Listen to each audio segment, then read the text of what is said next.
Obviously, first and foremost, you will be learning SQL, which is the globally accepted standard language for relational databases.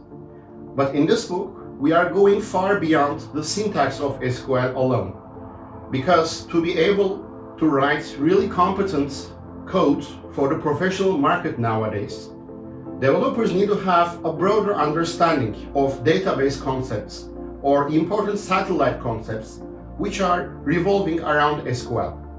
So following this logic, first and foremost, the sample database models in this book are based on real-world application from big global companies.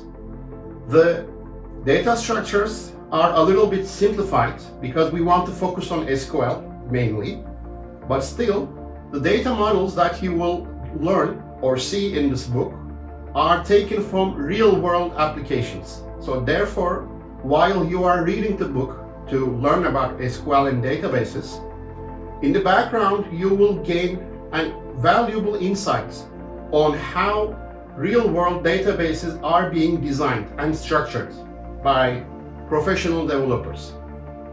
And we have also included a lot of tips and tricks which is scattered all over the book.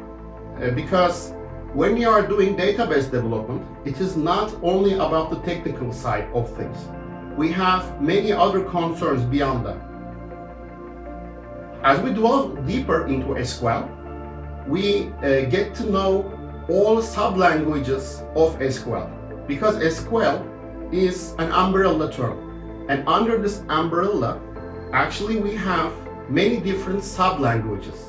For example, we have DQL, which stands for Data Query Language, and within the sub-language we have commands and statements which are used to query data from the tables.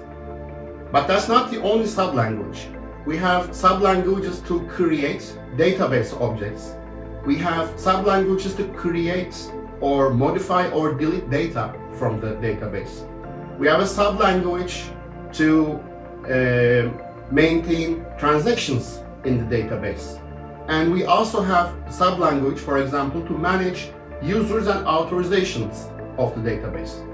So all of those sub-languages are covered in this book. In this book, we start with an obvious introduction to databases and SQL. For readers who did not have any experience on relational databases before, we have included an introduction for that. You will go through concepts of relational databases like tables, views, databases, what is a query, what's the statement, and where does SQL stand in between all of those concepts. So you will start with a sound understanding on how relational databases function if you have lesser experience in this domain, let's say. While you are reading the book, good habits and best practices will be kind of injected into your thought process while you are learning the language. Actually, many years ago, I wrote a book on databases for the domestic market in my country. And this book turned out to be a bestseller in the tech market, of course. It became textbooks in many schools, and it got printed over and over again every year. But then I felt the responsibility to carry out the same approach to databases for the global market as well, for all English-speaking people out there. I am a professional developer since many decades, and my own experience and my own take over databases and SQL is also reflected into the book.